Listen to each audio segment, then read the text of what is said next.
Hola Sobat Koboi, kembali lagi bersama gua nih. Ya, baru-baru ini kita dikejutkan dengan meletusnya Gunung Semeru yang mengeluarkan awan panas, yaitu pada Selasa 1 Desember 2020 dini hari. Luncuran awan panas dari erupsi gunung yang berada di Jawa Timur itu terjadi selama hampir 3 jam. Berkaitan dengan aktivitas gunung ini, Badan Geologi Pusat Vulkanologi dan Mitigasi Geologi yaitu PVMBG, Kementerian Energi dan Sumber Daya Mineral (KESDM) menetapkan tingkat aktivitas Gunung Semeru dalam status waspada yaitu level 2. Penetapan status waspada level 2 itu berdasarkan hasil pemantauan visual dan instrumental, serta potensi ancaman bahaya yang ada.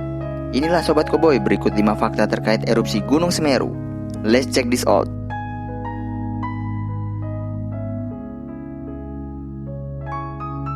1. Erupsi asap dan cuaca di sekitar Gunung Semeru.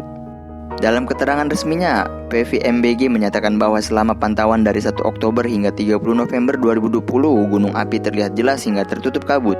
Asap kawah yang teramati utamanya berwarna putih dan kelabu dengan intensitas tipis hingga sedang tinggi sekitar 50-500 meter dari puncak. Cuaca cerah hingga hujan, angin lemah hingga kencang ke arah utara, timur laut, timur selatan, barat daya, dan barat juga terjadi di Gunung Semeru dan sekitarnya. Suhu udara sekitar juga tercatat bervariasi, yaitu sekitar 19-32 derajat Celcius.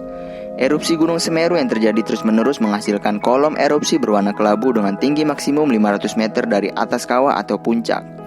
2. Guguran batu.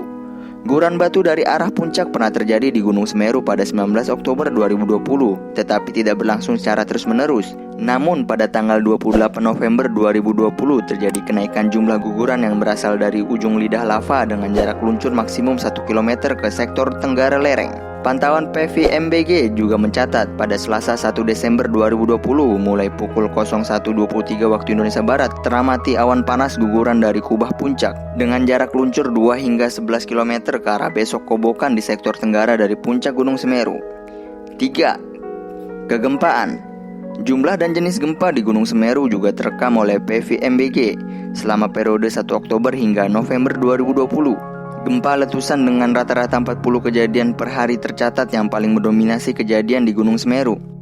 Sementara pada 20 November gempa letusan gunung cenderung menurun dan terjadi kenaikan pada jumlah gempa guguran.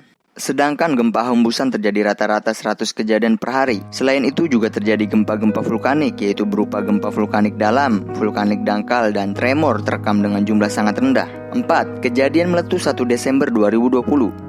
Pengamatan visual PVMBG menunjukkan adanya kenaikan jumlah gempa guguran dan beberapa kali awan panas guguran terjadi di Gunung Semeru.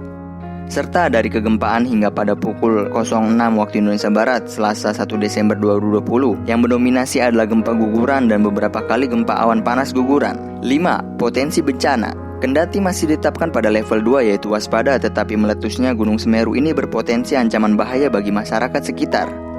Berikut beberapa potensi ancaman bencana Gunung Semeru yang patut diwaspadai masyarakat. 1. Lontaran batuan pijar di sekitar puncak. 2. Material lontaran berukuran abu dapat tersebar lebih jauh tergantung arah dan kecepatan angin. 3. Potensi ancaman awan panas guguran dan guguran batuan dari kubang atau ujung lidah lava ke sektor tenggara dan selatan dari puncak. 4. Jika terjadi hujan dapat mengakibatkan lahar di sepanjang aliran sungai yang berhulu di daerah puncak. Itulah Sobat Koboi, fakta terkait mengenai Gunung Semeru. Tetap berhati-hati ya saudaraku yang berada di sana. See you.